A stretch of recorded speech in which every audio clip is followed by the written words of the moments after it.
Sudah. Spek tertinggal pula. Apalah, pelan-pelan.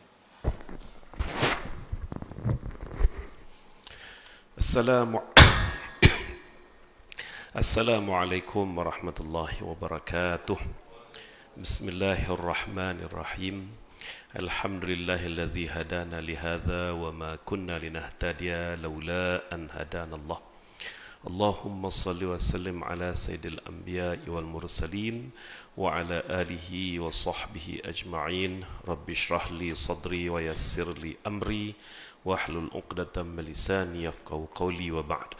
Al-Fatihah.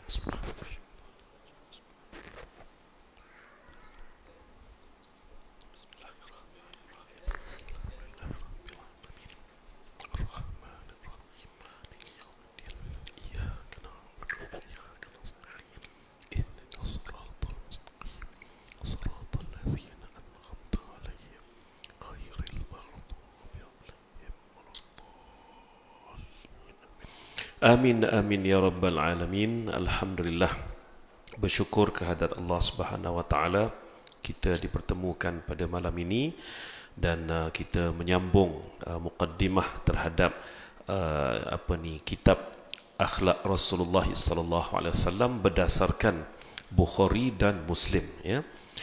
Pertama sekali, rujukan kepada Bukhari dan Muslim ini adalah rujukan yang dianggap paling kita kata apa, paling jitu, paling lengkap, ya, selepas Al-Quranul Karim.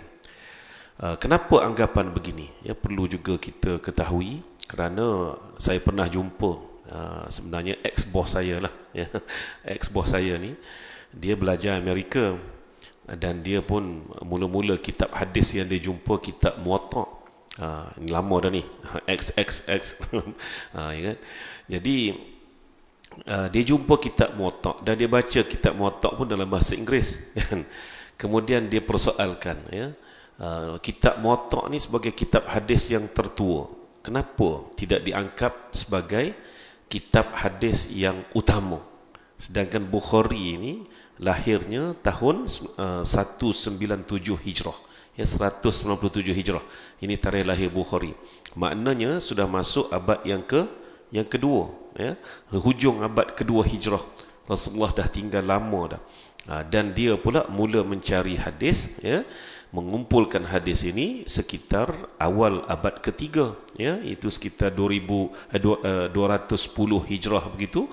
Barulah dia keluar dari Bukhara semata-mata untuk mencari hadis, ya, mengumpul hadis. Dan dia ternyata merupakan orang yang pertama mengasaskan hadis ini, mengasaskan pengajian hadis secara bersanad. Ini Imamul Bukhari. Kita kena tahu sejarah Imamul Bukhari ni tadi, ya. Jadi kalau kita tak tahu sejarah ini dan juga tak tahu sebab-sebab kenapa, maka jadilah macam ni. Jadi dia persoal, ya, walhal sudah 1200 tahun lebih dah, ya, Imamul Bukhari, kemudian Imam Muslim diterima oleh ulama zaman berzaman tanpa bahas, melainkan jika mereka bahas itu adalah sesuatu yang sakit hatinya sebenarnya terhadap Imamul Bukhari dan Muslim ni tadi, ya. Jadi dia tak terimalah, dia tak terima, dia tolak. Bukhari, Muslim ni semua ni baru, sedangkan Muwatta Malik ini, ya, Imam Malik bin Anas, ya, adalah dianggap umpama sahabat, walhal dia ni adalah tabi'in. Betapa rapatnya dia dengan hadis-hadis Rasulullah SAW. Kita kena tahu satu perkara, Muwatta bukan kitab hadis. Muwatta ni kitab fiqh, kitab undang-undang, kitab hukum hakam. Imam Malik tidak kumpul hadis dalam Muwatta semata-mata untuk ilmu hadis, bukan, tapi untuk menjadi asas kepada mazhab Maliki. Itu dia, kita kena faham situ, tuan-tuan, ya. Manakala dan hadis dalam Muwatta pula 200 lebih saja, tak banyak, sebab dia hanya cukup untuk menjadi dalil kepada hukum hakam. Manakala Sahih Bukhari dan Muslim pula memang kitab hadis. Memang kitab hadis. Dalam Bukhari dan Muslim ada semua perkara, bukan soal hukum hakam sahaja. Ada isu akhlak, ada isu adab, sejarah pun ada juga tentang amalan-amalan tertentu, ya, amalan-amalan tertentu. Seperti contoh, kita duk beramal selepas solat fardu ni ada sebenarnya sekitar 12 ke ataupun 14 amalan sahih daripada Bukhari dan Muslim yang diamalkan oleh Rasulullah sallallahu alaihi wasallam selepas daripada solat. Cuma Rasulullah sallallahu alaihi wasallam tidak mengamalkannya tu seperti mana kita amalkan sekarang. Tu maksudnya kita amal semua 12 perkara. Ada kalanya Rasulullah sallallahu alaihi wasallam hanya membaca istighfar dan diikuti dengan ayatul kursi. Ada kalanya Rasulullah SAW membaca istighfar diikuti dengan 10 hauqalah, iaitu la haula wala la ilaha illallah wahdahu la syarikalah, lahul mulku wa lahul hamdu wa ala kulli syai'in qadir. Jadi semua itu dikumpul. Itulah ulama-ulama silam di tanah Melayu ini menjadikan satu wirid selepas solat 12 perkara ataupun ada juga sampai 14 perkara. Jadi ini asal usul kita kena belajar, tuan-tuan ya. Kita kena faham perkara ni. Inilah Bukhari dan Muslim berbanding dengan Muwatta'. Muwatta' ini berada di Sunan 9. Dia mula-mula sekali kitab hadis yang paling utama adalah Sunan Sittah dia panggil ya. Jadi Sunan Sittah ini adalah kitab hadis yang paling utama, 6 buah kitab. Sittah tu maknanya 6 ya. Jadi Sunan Sittah. Manakala selepas pada Sunan Sittah ini dia ada apa? Dia ada pula Sunan Tis'ah, iaitu 9. Jadi Sunan Sittah ni tuan-tuan kena ingat, Bukhari, Muslim, Abu Daud, Tirmizi, Nasai, Ibnu Majah ya. Jadi ini 6 semua sekali. Bukhari, Muslim, Abu Daud, Tirmizi ya, Nasai dan Ibnu Majah. Ini Sunan Sittah dipanggil. Insya-Allah kerajaan Malaysia ya baru-baru ni telah disebut dalam belanjawan kita, belanjawan 2026, kerajaan memperuntukkan satu peruntukan khas ya untuk samak hadis setiap tahun. Tahun lepas samak Bukhari, tahun ini samak Muslim. Samak tu apa maksud samak? Samak tu maknanya mendengar, pendengaran, memperdengarkan, meriwayatkan hadis-hadis kepada umat ini, kepada umum ini tadi. Ini dipanggil majlis sama' hadis. Sama' ya. Maknanya tahun lepas kita buat sama' Bukhari, tahun ni kita buat sama' Muslim, insya-Allah tahun depan Abu Daud, Tirmizi dan seterusnya. Bahkan projek untuk sama' hadis ini kerajaan Madani ini telah meletakkannya dalam RMK 13. RMK 13 yang akan bermula pada tahun depan. Maknanya setiap tahun ada peruntukan khas untuk memperdengarkan hadis ini. Dan peruntukan itu diletak di Yadim, alhamdulillah kan. Pendek kata, kalau tak ada aral daripada 26, 27, 28, 29, 30 ya, 5 tahun ini berturut-turut memang akan jadi acara wajib sama hadis. Pendek kata, tahun 30 nanti akan masuk kepada Muwatta' Malik. Tuan-tuan, Muwatta' Malik ya. Itu dia. Jadi sebab itulah kita kena faham kenapa Bukhari Muslim ini menjadi kitab yang utama. Baik. Jadi Imam Bukhari pula telah meletakkan satu tahap yang tinggi untuk menentukan kesahihan sesuatu hadis itu tadi ya. Dia letak tahap yang tinggi. Tahap yang tinggi ni tadi sehinggakan sedikit keterlupaan daripada periwayat-periwayat tadi, hadis tersebut sudah hilang dia punya status sahih. Sahih tu maksudnya apa? Sahih ni bukan benar ya. Kalau kita faham sahih ke berita ni, itu maknanya benar ke berita ni, itu percakapan biasa. Istilah ilmu lain. Ini masalah bila masyarakat kita pada hari ini, bila dia meletakkan istilah ilmu tu berdasarkan istilah percakapan. Jadi lain, beza. Tuan-tuan ya. Jadi kalau sahih itu maknanya lawannya apa? Lawannya tu apa dia? Kazib ataupun bohong. Tapi sahih lawannya dhaif dalam ilmu hadis. Jadi maksud apa sahih di situ? Sahih di situ ialah ketepatan periwayatan. Itu maksud sahih dalam hadis ni. Dia bukan maknanya bohong, tidak. Kalau hadis bohong ada.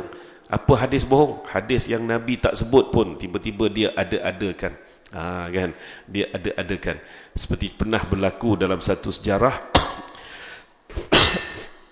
seorang khalifah ni dia suka sangat main burung merpati. Maknanya dia pelihara burung merpati. Sebenarnya burung merpati ni satu sunnah sebenarnya untuk kita pelihara dia. Dalam peperangan, dalam pos, dalam apa satu ketika dulu, ikat dekat kaki burung merpati, hantarlah hantarlah berita, surat, ya kan. Sekadar itulah. Tapi khalifah ni gila sangat-sangat nak main burung merpati. Jadi bukannya nak saya sebenarnya pernah melawat kubu Salahuddin Ayyubi di sempadan Mesir, Palestin, Israel semua tu satu. Kemudian kubu Salahuddin di Iskandariah, kemudian kubu Salahuddin di Kahirah. Saya pernah melawat tiga-tiga ni. Jadi tertumpu kebetulannya melihat kepada tempat pendaratan burung merpati. Dia buat tu exactly sama tempat tu. Untuk apa tu? Untuk berita. Untuk berita masa tu kan, belum ada WhatsApp lagi kan. Rasanya baik burung merpati pada WhatsApp tu. Kan sebab WhatsApp boleh hack. Boleh hack habis tak pasal-pasal. Kan. Jadi itulah peranan burung merpati. Tapi taklah sampai ke gila-gila, sampai ke tahap nak tengok ekornya berkilat, bulunya berkilat. Jadi oleh kerana khalifah ni dah gila sangat main burung merpati, bertanyalah kepada ulama-ulama su' dia ni tadi, apakah ada sunnahnya main burung merpati ni? Dia pun ciptalah satu hadis. Hadisnya Rasulullah kata siapa jaga burung merpati gini-gini, itu hadis bohong. Yang Nabi tak kata. Istilah hadis bohong ni namanya maudhu'. Istilah maudhu' maknanya hadis palsu. Gitu ya. Jadi kalau hadis dhaif bukan bermaksud hadis palsu ataupun hadis bohong, tidak. Hadis dhaif maknanya lemah. Sahih maknanya kuat. Gitu ya. Ini istilah ilmu ya, istilah ilmu. Gitu. Kalau kita guna istilah percakapan dengan istilah ilmu, beratlah. Ada satu istilah dalam ilmu hadis. Tuan-tuan tahu apa maksud sidqun? Siddiq. Maksud apa? Benar kan? Yang membenarkan, siddiq. Dalam istilah pengajian ilmu hadis, suduq daripada kalimah yang sama, sad dal qaf. Kan? Sidqun maknanya orang yang benar. Kalau percakapan biasa, orang yang percakapannya paling benar, maknanya percakapannya tu kuat. Kalau dia cakap mesti betul. Bukannya cakap kosong, tak ada. Kan? Istilahnya apa? Suduq. Ya. Bahasa Arab dia sebut apa? Wahwa rajul suduq. Maknanya dia adalah lelaki yang benar percakapannya. Okey. Tapi dalam istilah pengajian, perkataan suduq tu tadi tidak semestinya merujuk kepada amat benar. Tidak. Seperti mana tadi? Wahwa rajulun suduq, iaitu dia adalah lelaki yang amat benar percakapannya, kan? Itu istilah percakapan. Tapi dalam hadis dia jadi lain. Suduq maknanya agak-agak benar. Tuan-tuan ya. Jadi sebab itu kita sekarang ni jangan terperangkap dengan istilah. Kalau kita nak faham istilah, ya, kena tahu kita bercakap dalam bidang apa. Bidang sains ke, bidang kejuruteraan ke, macam-macam. Ekonomi ke dan sebagainya, macam-macam, kan? Gitu. Seperti contohnya, istilah apa dia? Perkembangan fiskal yang lemah. Dahlah kita nak faham fiskal tu satu perkara, apa benda pula basikal, tahulah kan. Itu dia contohnya. Perkembangan fiskal yang lemah tak semestinya bermaksud ekonomi lemah. Betul tak?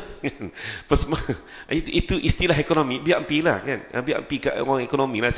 Saja saya sendiri nak share benda yang saya sendiri pun tak faham kan. Jadi bila kita dengar lemah, lemah lah ekonomi kita gitu. Bukan, tak semestinya. Kan?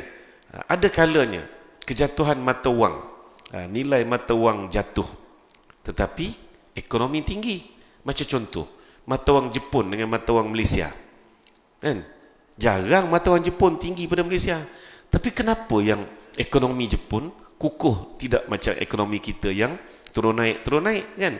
Sebagai negara dunia ketiga, Jepun sebagai negara dunia pertama, dunia maju. Sebab itulah kita sekarang ni nak bagi kepada tuan-tuan istilah mengikut bidang ilmu, begitu ya. Mengikut bidang ilmu. Jadi sekarang ni balik kepada bicara kita. Supaya saya sebut benda ni bukan apa, supaya kita tidak terperangkap dengan sesetengah orang yang dapat sepatah dua kata je terus dia buat hukum ya. Jadi hadis sahih ataupun hadis dhaif itu istilah hadis, bukan istilah percakapan biasa ya. Dhaif, apa maksud dhaif? Dhaif maknanya lemah. Okey. Sahih dalam hadis maksudnya kuat. Kuat. Apa dia kuat tu? Kuat periwayatannya. Kuat periwayatannya. Ya. Jadi lawannya lemah. Sepatutnya sahih lawannya apa? Kazib ataupun bohong kan?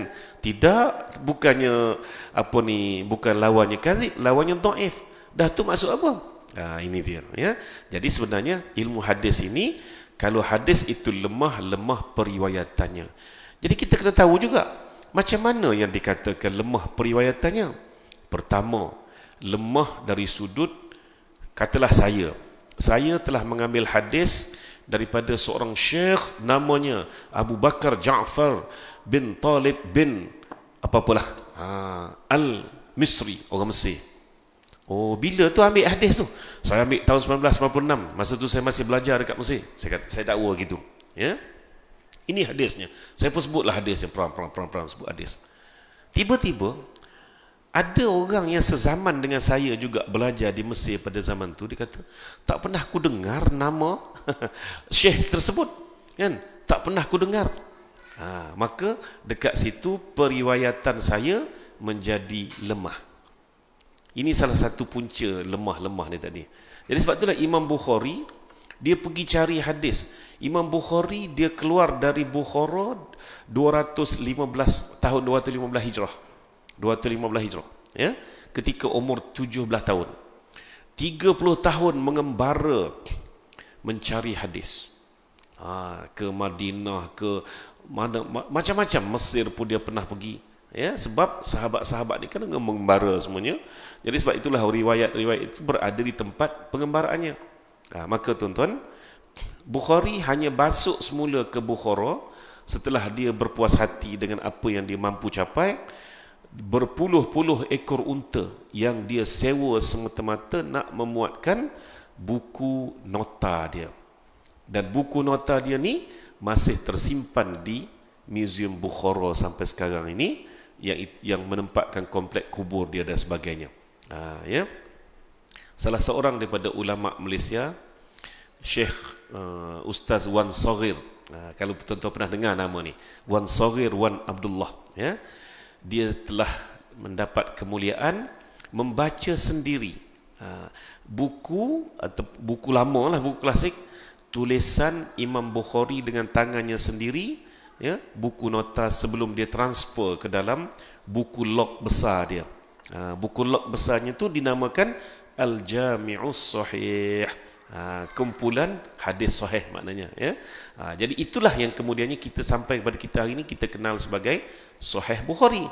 Tapi buku-buku dia ni ya, banyak lagi tuan-tuan yang tersimpan di Museum Bukhara dan di kompleks kubur dia tadi tu ya.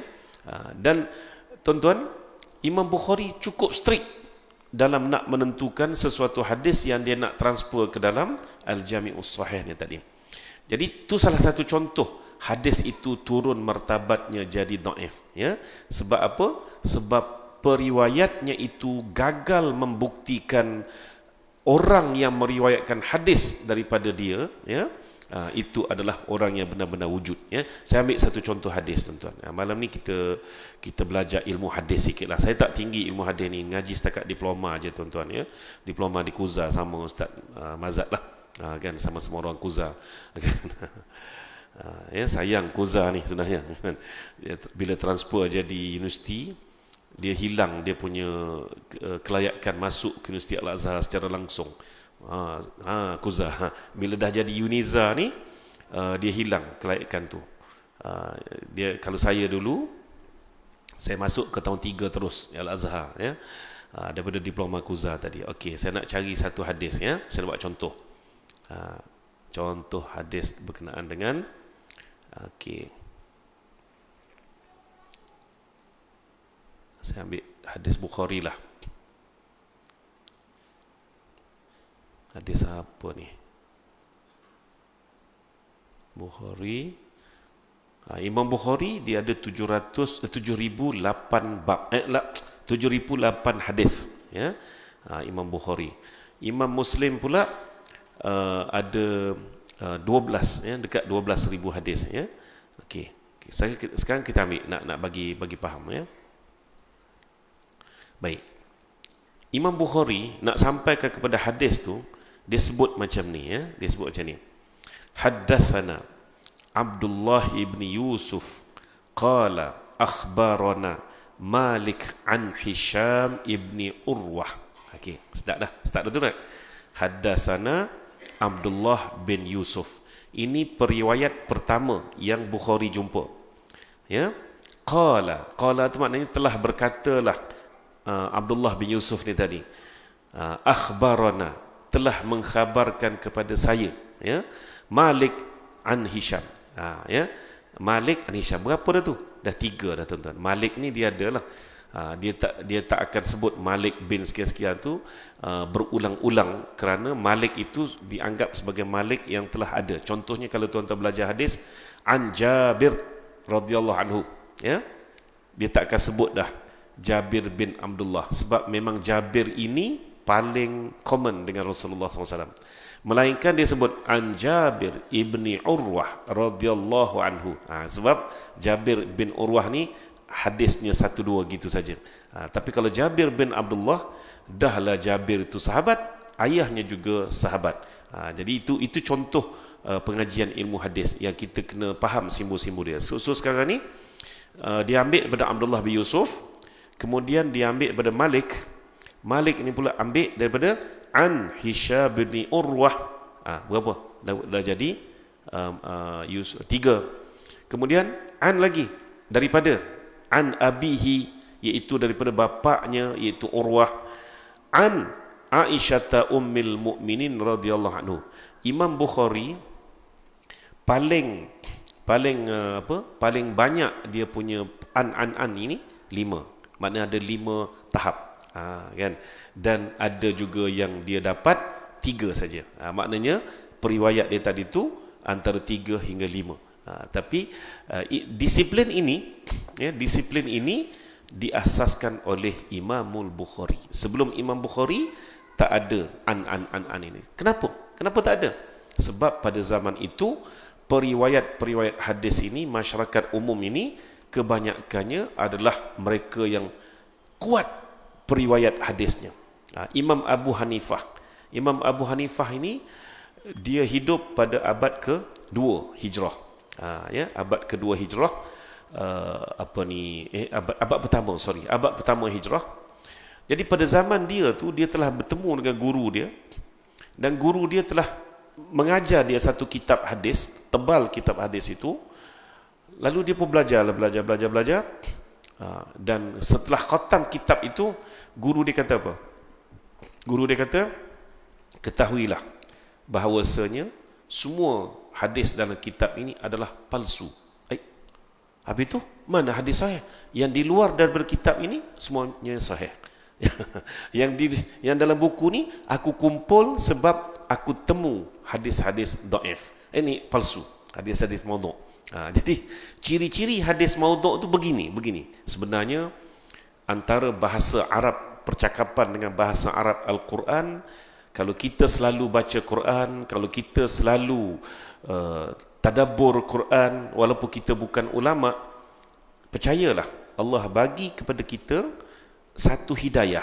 Ini tuan-tuan, ya, percaya satu benda ni, satu hidayah untuk merasakan ini bukan ayat Quran. Kalaulah ayat itu ditulis khat cantik, katakanlah, kita pun mula bacalah dan kita perasan ini bukan ayat Quran ini macam iyalah, tak tahulah kenapa. Kita akan rasa benda tu, lalu kita tinggalkan ayat tu tadi. Ya, saya sendiri Ialah sebab saya ni belajarlah juga kan, belajarlah sikit, tak adalah banyak pun. Bila kita baca sesuatu apa perenggan kenyataan ke apa, ini bukan ayat Quran ni. Terasa sebab ayat Quran tidak boleh ditiru walaupun kita mengaji bahasa Arab tinggi mana sekalipun ya. Tak boleh kita nak tiru bahasa Quran sebab itu bahasa yang Maha Pencipta. Itu kena percaya satu benda. Jadi jangan tuan-tuan rasa betul ke ayat Quran? Betul tak betul berdasarkan amalan kita. Kalau kita selalu baca Quran, insya-Allah akan ada hidayat ini. Kita rasa macam kenapa ayat ni janggal je? Memang sebab bukan ayat Quran. Gitu. Sama juga kalaulah ayat Al-Quran itu begitu keadaannya, maknanya martabatnya, maka hadis juga dia ada sedikit saja kurang, tapi sebenarnya kita dapat beza antara ayat Rasulullah SAW dengan ayat bahasa Arab biasa. Boleh beza sebenarnya. Apatah lagi kalau kita belajar, insya-Allah ya, lagi boleh beza. Baik. Jadi tuan-tuan, jadi dhaif sesuatu hadis itu, ya, hadis yang ni sahihlah berkenaan dengan permulaan wahyu. Ya, permulaan wahyu yang diriwayatkan ya oleh Urwah bin Az-Zubair. Ya, an abihi itu siapa dia abihi? Abihinya adalah Az-Zubair ibnul Awwam radhiyallahu anhu. Urwah ni dia sempat tengok Rasulullah. Dia sempat berdukung pun dengan Rasulullah sallallahu alaihi wasallam. Tapi ketika Rasulullah wafat, dia masih kecil lagi. Dia masih kecil sangat lagi. Maka tak layak dia jadi sahabat, dia jadi tabi'in. Sebab Urwah ni tuan-tuan tahu anak siapa? Anak Az-Zubair ibnu Awwam lah. Urwah ni kan. Abang dia nama Abdullah Az-Zubair ibnu Awwam radhiyallahu anhuma. Abang dia Abdullah, sahabat. Sebab abang dia masa Rasulullah wafat tu, abang dia sudah akil baligh. Abdullah Az-Zubair ni, ya, jangan main-main. Siapa dia orang ni? Anak kepada Asma binti Abi Bakr As-Siddiq, kakak kepada Aisyah radhiyallahu anha. Setelah Rasulullah SAW wafat, Urwah telah tinggal dengan Aisyah. Sebab Aisyah kan tak ada anak.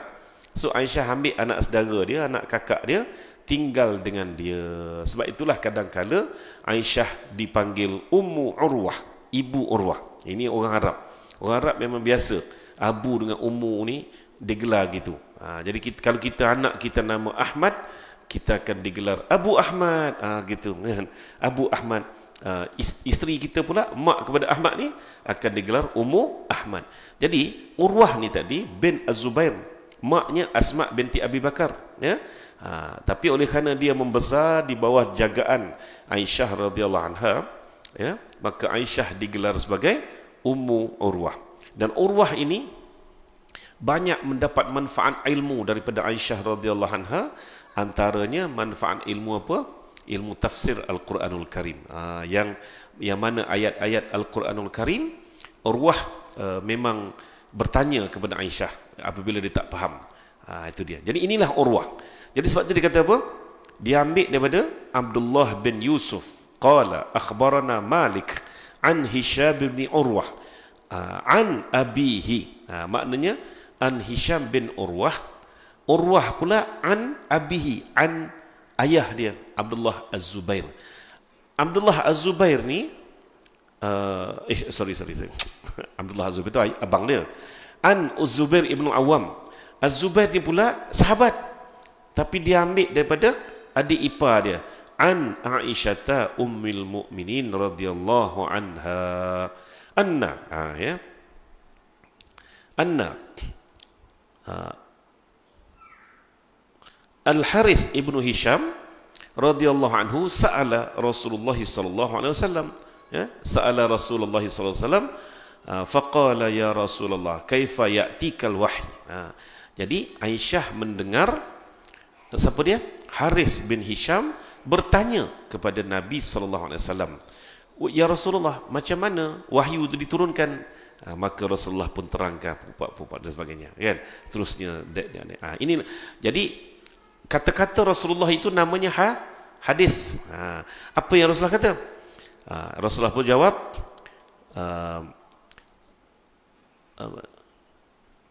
ini. Faqala Rasulullah sallallahu alaihi wasallam. Bermula di sini hadis.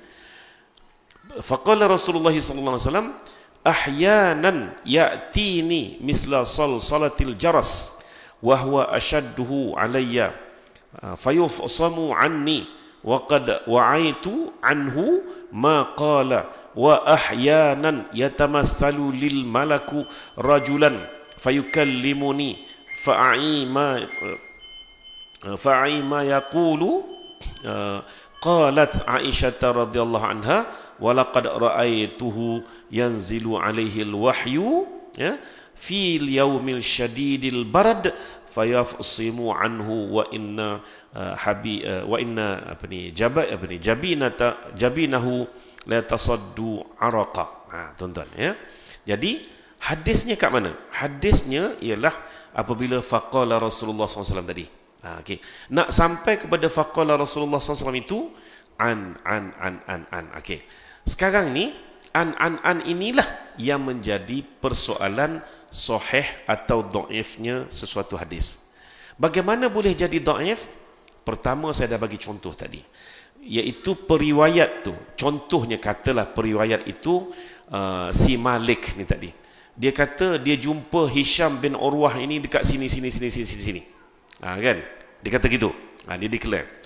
Tapi masalahnya tidak ada bukti pun Hisham bin Urwah ini berada di tempat itu, pernah pergi tempat itu, tak ada. Dah kamu jumpa dia kok mana? Maka pertikaian ini menjadikan hadis itu jadi dhaif. Contoh hadis ini sahih kan? Dia dhaif lah. Jadi lemah. Gitu. Dan satu lagi contoh kenapa hadis itu jadi dhaif, dia akan datang apa? Dia terlupa. Contohnya ayat Rasulullah dia kata apa? Ya Rasulullah kaifa ya'tikal wahyu. Kaifa ya'tikal wahyu. Dia terlupa. Ya'tika ke ataupun yanzilu. Gitulah. Dia kata gitulah. Terus lemah hadis itu. Terus lemah. Kan? Ya'tika maknanya bagaimana, kaifa bagaimana, ya'tikal wahyu. Bagaimana wahyu itu datang kepada kamu? Itu soalan asal penanya, iaitu Haris bin Hisham, sahabat Nabi. Tiba-tiba dia lemah dalam hafazan dia. Kaifa ya'tikal wahyu. Okay, Bukhari minta dia ulang. Dia pun ulang. Qala al-Haris, sa'al al-Haris kaifa yanzilu ilaikal wahyu. Bukhari pun fikir, ya'tika ke yanzilu? Antara dua itulah, kata dia. Tak boleh, dalam pengajian hadis tak boleh lagu tu. Maka lemahlah hadis tu. Lemahlah hadis itu ya. Boleh faham kan? Jadi isi kandungan sesuatu hadis yang dhaif tadi kemungkinan besar adalah benar, tapi lemah kerana periwayatnya. Kena faham gitu. Okey. Baik. Katalah Bukhari ini pergi pula dengan orang lain. Jumpa tokoh-tokoh lain yang meriwayatkan hadis ini dengan kuat, dengan teguhnya, dengan penuh keyakinannya, maka hadis itu dikira hadis sahih. Sahih. Dia macam tu. Tuan-tuan ya. Saya ambil satu contoh hadis. Ada seorang ustaz ni hebatlah. Dia tentang habis-habisan solat tasbih. Dia mengaji hadis. Dan dia pun PhD dalam hadis, kan? Tapi dia sendiri pun terperangkap. Dhaif, kata dia, dhaif. Ya, maka dia tak benarlah orang buat solat tasbih sebab dhaif. Tiba-tiba Allah buka hidayah dekat dia. Dapat riwayat hadis berkenaan dengan salat tasbih sahih. Sebab apa? Bukhari mungkin mendapati dia punya jalinan sanad tadi tu dhaif sebab dia tak puas hati. Tapi datang Muslim, Tirmizi, Jenasi kemudian mendapati hadis ini kuat sebab periwayat-periwayatnya tadi tu kuat. Maka dia sahihkan. Dan Bukhari tidak pernah menentang. Sebab Bukhari dia dah sebut dah bahawa di luar sana hadis sahih masih banyak, tapi yang aku dapat hanya yang ini, yang ada 7,000 hadis dalam kitab Sahih Bukhari tadi. Maka tuan-tuan, ustaz ni pun mengumumkanlah bahawa salat tasbih ni hadisnya sahih. Generasi sekarang ni generasi IT. Dia ambil potong ustaz ni marah dulu, campur dengan ni. Mana satu ni? Kan pening tu namanya. Kan pening tu namanya. Jadi sebab itu saya nak bagi benda ni, ada satu tempat itu saya pergi ceramah lah berkenaan dengan asas-asas hadis ni. Kebetulan CEO-nya perempuan, tuan-tuan. CEO-nya perempuan. Jadi saya pun ceritalah berkenaan dengan begini kemungkinan hadis ini sahih dhaif oleh seorang perawi yang lain pula mengatakan sahih, ya. Dia soal saya 3 kali sampai sudah. Dia kata, kenapa nak disahihkan lagi benda yang sudah dhaif? Saya hurai lagi sekali. Dia ulang lagi soalan sama, saya hurai lagi sekali. Last kali, itulah last saya pergi ke pejabat dia tu, tak panggil-panggil lagi, kata sudahlah. Dia kata tak boleh ni, ini. Dia tak faham. Dia tak faham. Sedangkan ya, sahih adalah periwayatannya. Jadi Bukhari mendapati setakat aku dengan amanahnya bagi aku dhaif. Kan? Dhaif bagi aku, ya. Tapi datanglah imam-imam lain, alhamdulillah hadis ini sahih, periwayatnya tu kukuh-kukuh semuanya, kuat-kuat semuanya. Jadi sebab itu kita jangan menggelabah bila satu hadis itu didapati dhaif, kemungkinan dalam periwayatan oleh imam-imam hadis yang lain, ya, dan periwayat ni bukan sebarangan orang. Imam-imam semuanya, nak takap imam ni bukan tok imam yang dilantik oleh Jawi itu, bukan, kan. Imam hadis ni kuat ilmunya tadi tu, dia mendapati hadis itu kuat, sahih dia punya riwayatnya, maka disahihkan. Boleh nampak, ya. Itulah asas dalam pengajian hadis. Saya tak tinggi, ya, saya tak tinggi diploma Al-Quran dan Sunnah saja, tapi asas itu pun cukup untuk kita berkongsi apa itu hadis sahih dan hadis dhaif tu tadi. Melainkan hadis itu tak ada langsung periwayatnya, maka itu dikira hadis maudhu', hadis palsu yang Nabi tak pernah kata. Contoh kes burung merpati tadilah. Begitu, ya. Ada soalan? Sila. Yang penting jangan bergaduh dalam bab hadis sahih hadis dhaif ni tadi. Kita rujuk, ya. Kita rujuk kepada yang mudahnya nak rujuk. Saya bagi satu contoh, ya. Ini ada satu aplikasi yang saya dah guna hampir 10 tahun. Daripada aplikasi ni mula-mula dia ni, sekarang ni aplikasi ni dah tahun ke-11, tuan-tuan, ya. Tahun ke-11. Tuan-tuan carilah ensiklopedia kita, kan ada ya kat belakang, dia tak ada, dia ensiklopedi. Ensiklopedi 9 Indonesia Mari. Tahun ni dah tahun ke-11. Saya dah guna ni masa mula-mula dia share lagi, masa tu free lagi. Sekarang ni RM35 setahun bagi saya berbaloi RM35 setahun, sebab memang tu dia duk rujuk tadi tu, ya. Nak tunjuk mana, cari dalam Android itu ensiklopedi 9. Cuba cari sekarang, cuba cari. Telefon ada di tangan, kan. Ensiklopedi hadis 9 imam. Tuan-tuan, ya. Ini dia. Dia ada tanda 9 itu, ya. Berbaloi, amat berbaloi, ya. Jadi kalau saya memang cari dalam bahasa Arab lah hadis itu. Saya nak cari satu hadis itu agak-agak, contohnya apa kalimah yang Nabi guna agak-agak, ya, saya pun tulis dalam bahasa Arab tu lah.